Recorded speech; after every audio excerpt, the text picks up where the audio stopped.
Hello, welcome to Simple Answers. I'm your host Jason, and in this video I'll be showing you how to block people from seeing your following list on TikTok, or how to private your following list on TikTok.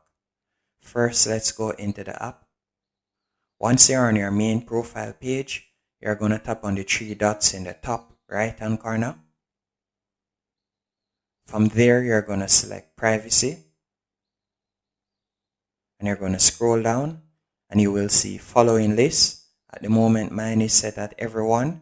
You want to tap on that and you want to set it at only me, meaning that only you will be able to see your following list, and that's it. Again, as you can see there, it has changed. Again, you want to tap on the three dots in the top right hand corner. From there, you're going to select privacy.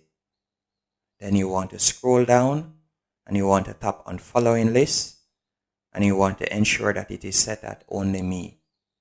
Hope you found this video helpful and informative. If you did, be sure to hit the like button and subscribe, and thank you for watching.